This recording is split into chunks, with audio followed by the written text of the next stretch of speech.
Hi friends எல்லாம் எப்படி இருக்கீங்க? இன்னைக்கு வீடியோவில் என்ன பார்க்க போகிறோம் பார்த்தீங்கன்னா ஃபிஷ் டேங்க் செட்டப் தான் எப்படி பண்ணுறது அப்படின்னு சொல்லி பார்க்க போகிறோம். அதுவும் வந்து பார்த்தீங்க அப்படின்னா பழைய ஃபிஷ் டேங்க் இருக்குது பார்த்தீங்களா, அதை வந்து பார்த்தீங்கன்னா உப்பனா எல்லாத்தையும் எடுத்துகிட்டு வந்து பார்த்தீங்கன்னா புதுசாக எப்படி மாற்றுறது அப்படின்னு சொல்லி பார்க்க போகிறோம். இது வந்து பார்த்தீங்கன்னா தெரியும் எவ்வளோ வந்து உப்பு படிஞ்சிருக்கு அப்படின்னு சொல்லி பாருங்கள். இதை வந்து பார்த்தீங்கன்னா அப்படியே வந்து புதுசாக வந்து மாற்ற போகிறோம். அதுக்கடுத்து வந்து பார்த்தீங்கன்னா ஃபிஷ் டேங்க் செட்டப் எப்படி பண்ணுறது அப்படின்னு சொல்லி பார்க்கலாம். இதில் வந்து பார்த்தீங்கன்னா கப்பீஸ் மீன் தான் வந்து போட்டிருக்கேன். ஃபஸ்ட்டு வந்து பார்த்தீங்கன்னா ஃப்ரெண்ட்ஸ் எல்லாத்தையும் வந்து பார்த்தீங்கன்னா கப்பீஸ் வந்து எடுத்துடுறேன்.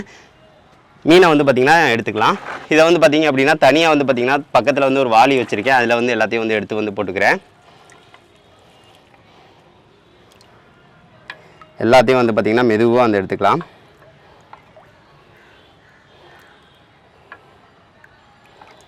இப்போ வந்து எல்லாத்தையும் எடுத்தாச்சுன்னு நினைக்கிறேன். ஒரு 2-3 மட்டும் இருக்குது, அவ்வளோதாங்க. இப்போ வந்து ஃபுல்லாக வந்து எடுத்தாச்சு ஃப்ரெண்ட்ஸ். இப்போ வந்து பார்த்திங்கன்னா நம்ம ஃபிஷ் டேங்கில் வந்து பார்த்திங்க அப்படின்னா கப்பீஸ் வந்து பார்த்திங்கன்னா இவ்வளோதான் இருக்குது. இதை வந்து நான் காட்டுறேன் பக்கத்தில். நம்மகிட்ட உள்ள கப்பீஸ் வந்து இது தாங்க. இப்போ வந்து பார்த்திங்கன்னா தெரியும், நம்மகிட்ட வந்து பார்த்திங்கன்னா இந்த இதில் வந்து பார்த்திங்கன்னா இவ்வளோ கப்பீஸ் இருக்குது. எல்லாமே வந்து பார்த்திங்கன்னா கலர்ஸ் நல்லா தான் இருக்கும். இந்த மாதிரி கப்பீஸ் தான் வந்து போட்டு வச்சுருக்கேன்.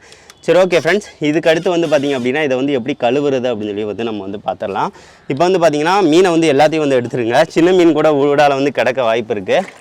ஸோ அதை நான் வந்து ஃபஸ்ட்டு வந்து பார்த்து வந்து எடுத்துக்கிறேன். எடுத்ததுக்கு அடுத்து எப்படி பண்ணுறது அப்படின்னு சொல்லி பார்க்கலாம். மீன் எல்லாத்தையும் வந்து பார்த்திங்கன்னா ஃப்ரெண்ட்ஸ் எல்லாத்தையும் வந்து எடுத்தாச்சு. இதுக்கு அடுத்து வந்து பார்த்திங்க அப்படின்னா தண்ணியை வந்து பார்த்திங்கன்னா கீழே வந்து ஊற்றாதீங்க. அதாவது வாளியில் வந்து வச்சுட்டு வந்து பார்த்திங்கன்னா செடிகளுக்கு வந்து ஊற்றிடுங்க. இது வந்து பார்த்திங்கன்னா செடிகளுக்கு ஊற்றினீங்க அப்படின்னா ஒரு நல்ல உரமாக தான் இருக்கும். ஸோ இந்த மீன் கழிவுகள்லாம் வந்து பார்த்திங்கன்னா அதுக்கு உரம் தான். ஸோ அதனால் வந்து பார்த்திங்கன்னா எல்லாத்தையும் வந்து எடுத்துருங்க. எடுத்துகிட்டு வந்து பார்த்திங்கன்னா செடிகளுக்கு இந்த மாதிரி வந்து யூஸ் பண்ணிக்கோங்க. இப்போ நான் வந்து தண்ணியை எல்லாத்தையும் வந்து பார்த்திங்கன்னா ரிமூவ் பண்ணிக்கிறேன் ஃப்ரெண்ட்ஸ்.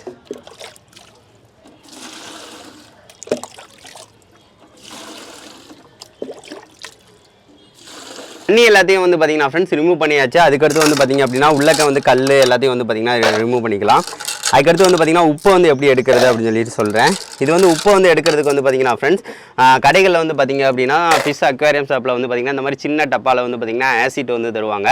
இது வந்து பார்த்திங்க அப்படின்னா ரொம்ப டேஞ்சர்னா இல்லை, லைட்டாக வந்து ஊற்றிட்டு வந்து பார்த்திங்கன்னா தொடச்சோம்னாலே வந்து பார்த்திங்கன்னா நம்மளுக்கு உப்பு கரை எல்லாமே வந்து போயிடும். இது வந்து பார்த்திங்கன்னா 20 ரூபா சொல்லுவாங்க. இதை வச்சு தான் வந்து பார்த்திங்க அப்படின்னா சுற்றி வந்து எடுக்க போகிறோம். லைட்டாக வச்சாலே போதும். சரி, ஓகே ஃப்ரெண்ட்ஸ், கல்லெண்ணெய் எடுத்ததுக்கு அடுத்து நம்ம வந்து இந்த ஆசிட்டை வச்சு வந்து பார்த்திங்கன்னா கழுவிக்கலாம்.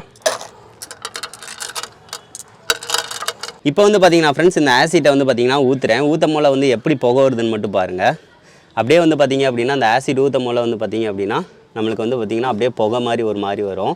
லைட்டாக ஜஸ்ட்டு வந்து பார்த்திங்கன்னா அந்த இடத்துல வந்து அப்படியே அப்ளை பண்ணிடுங்க அந்த உப்பு கரை மேலே. நான் வந்து அப்ளை பண்ண வந்து பார்த்திங்க அப்படின்னா பாருங்கள், அது வந்து ஒரு மாதிரி பொரியுது பார்த்திங்களா. ஸோ இந்த மாதிரி தான் பொரியும். அப்படியே எல்லா இடமும் வந்து பார்த்திங்கன்னா லைட்டாக வந்து அப்ளை பண்ணி விட்ருங்க.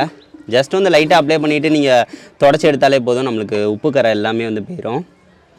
நான் எல்லாமே வந்து பார்த்திங்கன்னா ஃபஸ்ட்டு வந்து அப்ளை பண்ணிக்கிறேன். இப்போ வந்து பார்த்திங்கன்னா ஃப்ரெண்ட்ஸ் ஃபுல்லாக வந்து அப்ளை பண்ணியாச்சு. அப்ளை பண்ணதுக்கு அடுத்து ஒரு 1 நிமிஷம் மட்டும் விட்டுட்டு அதை வந்து தேய்ச்சி வந்து நான் கழுவி எடுத்துக்கிறேன். இந்த மாதிரி வந்து பார்த்திங்கன்னா ஃப்ரெண்ட்ஸ் ஏதாவது வந்து பார்த்திங்கன்னா வீட்டில் அந்த நாரை வச்சு லைட்டாக தேய்ச்சி விட்டுக்கோங்க. தேய்ச்சிங்க அப்படின்னா உங்களுக்கு உப்பு கரை வந்து இப்போ இருக்காது, பார்த்திங்கன்னா தெரியும், லேஸ் ஆயிரும். நீங்கள் வந்து பார்த்திங்கன்னா ஜஸ்ட் வந்து இப்படி வச்சுட்டு இன்னொருக்க தேய்ச்சி விட்டுட்டு ஃபைனலாக வந்து பார்த்திங்கன்னா கழுவிட்டிங்க அப்படின்னா உப்பு கரை வந்து பார்த்திங்கன்னா நல்லாவே போயிடும். ஸோ அதை மட்டும் கரெக்டாக வந்து பார்த்துக்கோங்க. நல்லா இப்போ தேய்ச்சி விட்டுக்கிறேன். நல்லா வந்து பார்த்திங்கன்னா ஃப்ரெண்ட்ஸ் தேய்ச்சி வந்து கழுவியாச்சு. இப்போ வந்து பார்த்திங்கன்னா தெரியும் நம்மளுக்கு வந்து உப்பு கரை வந்து எல்லாமே வந்து போயிடுச்சு, க்ளீனாக வந்து ஆயிடுச்சு. இந்த மாதிரி வந்து பார்த்திங்கன்னா லைட்டாக ஆசிட் ஊற்றிட்டு ஒரு 2 தடவை வந்து தேய்ச்சிட்டிங்க அப்படின்னா சூப்பராக வந்து போயிருங்க. ஸோ இந்த மாதிரி மெத்தட்லேயே நீங்கள் வந்து ஃபாலோ பண்ணி கழுவுங்க. சரி, ஓகே ஃப்ரெண்ட்ஸ், இப்போ வந்து பார்த்திங்கன்னா சூப்பராக வந்து கழுவியாச்சு. இந்த தண்ணியை நான் ஊற்றிட்டு நல்லா வந்து பார்த்திங்கன்னா ஃப்ரெஷ் வாட்டரை வந்து உள்ளே வந்து ஊற்றிக்கலாம். இது எல்லாத்தையும் நான் ஊற்றிக்கிறேன். இப்போ வந்து பார்த்திங்கன்னா ஃப்ரெண்ட்ஸ் நல்லா ஊற்றி இதாக்கியாச்சு. அதுக்கடுத்து வந்து பார்த்திங்க அப்படின்னா இதில் வந்து ஃப்ரெஷ் வாட்டரை வந்து நம்ம வந்து ஊற்றிக்கலாம். இது வந்து பார்த்திங்கன்னா ஃப்ரெண்ட்ஸ் உப்பு தண்ணி தான் நான் வந்து ஊற்றுறேன். சரி, ஓகே. இன்னும் வந்து பார்த்திங்க அப்படின்னா இந்த அளவுக்கு வந்து பார்த்திங்கன்னா தண்ணி ஊற்றணும். நான் வந்து தண்ணி வந்து இதை ஊற்றிக்கிறேன் ஃப்ரெண்ட்ஸ்.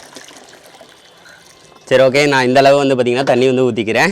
அதுக்கடுத்து வந்து பார்த்திங்கன்னா ஃப்ரெண்ட்ஸ் இந்த மிஸ்டர் ப்ளூ அப்படின்னு சொல்லிட்டு ஒன்று இருக்கும் மெடிசின். இதையும் வந்து பார்த்திங்க அப்படின்னா ஒரு 5 சொட்டு அளவு வந்து ஊற்றிடுங்க.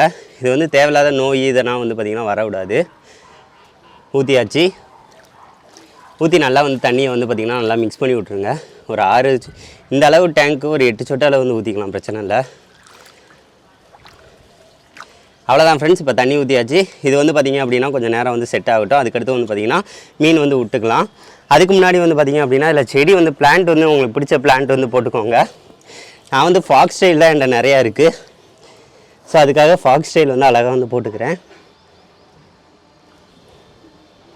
உங்களுக்கு பிடிச்ச என்ன பிளான்னாலும் நீங்கள் போட்டுக்கலாம், பார்க்குறதுக்கு நல்லாயிருக்கும்.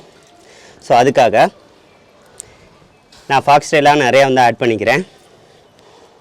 பார்க்குறதுக்கு நல்லா இருக்குங்க. இதை வந்து கல்லை கட்டி கீழே இறக்கிட்டீங்க அப்படின்னா இன்னும் சூப்பராக இருக்கும். இருங்க, அதையும் நான் செஞ்சு காட்டுறேன். இப்போ வந்து பார்த்திங்க அப்படின்னா கல்லை வந்து எடுத்துக்கோங்க. கல் வந்து பார்த்திங்க அப்படின்னா கொஞ்சம் பெரிய கல்லாக இருந்தாலும் சரி, சின்ன கல்லாக இருந்தாலும் சரி, அப்படியே வந்து பார்த்திங்கன்னா ஃபாக்ஸ்டைலில் 2 சுற்றிட்டு இறக்குனாலும் சரி, அங்கே நூலை வச்சு கட்டினாலும் சரி, பாருங்கள் பார்க்குறதுக்கு வந்து பார்த்திங்கன்னா கீழே இருந்தால் அழகாக இருக்கும். நீங்கள் நூலை கட்டி கூட இறக்கிக்கோங்க, நல்லா தான் இருக்கும். சரி, ஓகே ஃப்ரெண்ட்ஸ், இந்த செட்டப் வந்து பார்த்திங்கன்னா நம்மளுக்கு முடிஞ்சிருச்சு. கலர் கல்லும் வந்து பார்த்திங்கன்னா ஆட் பண்ணிக்கலாம்.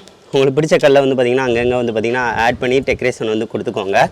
இந்த மாதிரி வந்து கல் வந்து கலர் கல் அடியில் அந்த மாதிரி பார்க்குறதுக்கு வந்து அழகாக இருக்கும். ஸோ இந்த மாதிரி வந்து கல் வந்து ஆட் பண்ணிக்கிறேன். அவ்வளோதாங்க, செம்மையாக இருக்குங்க பார்க்க. சரி, ஓகே ஃப்ரெண்ட்ஸ், அவ்வளோதான் ஃப்ரெண்ட்ஸ். இப்போதைக்கு வந்து பார்த்திங்கன்னா நம்மளுக்கு இந்த செட்டப் முடிஞ்சிருச்சு. அதுக்கு அடுத்து வந்து பார்த்திங்க அப்படின்னா மீனை வந்து போட வேண்டியது தாங்க. மீனை வந்து பார்த்திங்க அப்படின்னா அப்படியே எடுத்து விட்டுறலாம். விட்டோம் அப்படின்னா பார்க்குறதுக்கு செம்மையாக இருக்குங்க. அவ்வளோதாங்க. இப்போ வந்து மீன் விட்டாச்சா, இது வந்து ஒரு 5 நிமிஷம் தான் தண்ணி வந்து பார்த்திங்கன்னா ஃபுல்லாக வந்து செட் ஆயிரும். செட் ஆனதுக்கு அடுத்து வந்து பார்த்திங்கன்னா ஃபிஷ் டேங்கே வந்து பார்த்திங்கன்னா வேறு லெவலில் இருக்கும். பார்க்குறதுக்கும் வந்து பார்த்திங்கன்னா சூப்பராக இருக்கும். சரி, ஓகே ஃப்ரெண்ட்ஸ், இந்த மாதிரி மெத்தடில் வந்து பார்த்திங்கன்னா தண்ணி வந்து பார்த்திங்கன்னா இந்த மாதிரி க்ளீன் பண்ணி ஃபிஷ் டேங்க் வந்து செட் பண்ணி பாருங்கள்.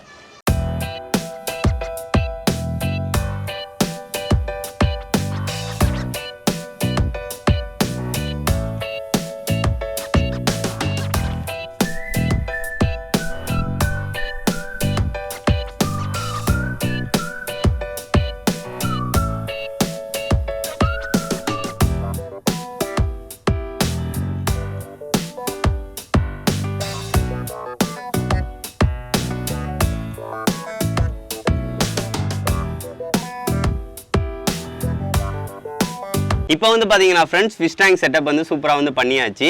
இந்த மாதிரி மெத்தடில் பண்ணிங்க அப்படின்னா உங்களுக்கு பார்க்குறதுக்கு நீட்டாக இருக்கும். ரொம்ப சிம்பிளான மெத்தடில் வந்து பார்த்திங்க அப்படின்னா நம்ம வந்து உப்பையும் வந்து பார்த்திங்கன்னா சுற்றி உள்ளதை வந்து ரிமூவ் பண்ணியாச்சு. ஒரு அழகான ஃபிஷ் டேங்க் செட்டப் வந்து பண்ணியாச்சு. இந்த மாதிரி சிம்பிளாக வந்து செட்டப் பண்ணி பாருங்கள் ஃப்ரெண்ட்ஸ். உப்பு கரை வந்து நீங்கள் விட்டுட்டீங்க அப்படின்னா ஆசிட்டை வச்சு ரிமூவ் பண்ணுறதுமே ரொம்ப கஷ்டமாக இருக்கும். நீங்கள் வந்து ஃபஸ்ட்டு ஒவ்வொரு தடவையும் வந்து பார்த்திங்கன்னா ரிமூவ் பண்ண முடியல வந்து ஆசிட் வந்து பார்த்திங்கன்னா வச்சு வந்து பார்த்திங்கன்னா ரிமூவ் பண்ணி விட்ருங்க. சப்போஸ் வந்து பார்த்திங்கன்னா அப்படி ரிமூவ் பண்ண முடியலைனாலும் வந்து பார்த்திங்கன்னா அந்த பிளேடு அந்த மாதிரி ஏதாவது ஒன்று வச்சு வந்து பார்த்திங்கன்னா லைட்டாக சுரண்டி விட்டு வந்து அதை கிளியர் பண்ணிடுங்க. அப்படின்னா தான் வந்து பார்த்திங்கன்னா ஃபிஷ் டேங்க் வந்து பார்த்திங்கன்னா அப்படியே பலபலனே வச்சுருக்க முடியும். நீங்கள் விட்டுட்டீங்க, ஒரு கை மீறி போயிருச்சு அப்படின்னா எவ்வளோ தான் ஆசிட் ஊற்றி இது பண்ணாலும் நம்மளுக்கு வந்து அந்த சொரசொரப்பு வந்து போகாது. ஒரு மாதிரி அசிங்கமாக தான் இருக்கும். ரொம்ப நாள் வந்து கஷ்டப்பட்டு க்ளீன் பண்ணிக்கிட்டே இருக்கணும். சரி, ஓகே ஃப்ரெண்ட்ஸ், இந்த செட்டப் எப்படி இருக்குது அப்படின்னு சொல்லிட்டு மறக்காமல் சொல்லுங்கள். சிம்பிளான மெத்தடில் வந்து ஒரு சூப்பரான செட்டப் வந்து பண்ணியாச்சு. இந்த மாதிரி செட்டப் பண்ணிங்க அப்படின்னா மறக்காமல் கமெண்ட் பண்ணுங்கள். சரி, ஓகே ஃப்ரெண்ட்ஸ், நெக்ஸ்ட் வந்து ஒரு நல்ல வீடியோட மீட் பண்ணலாம். தேங்க்யூ.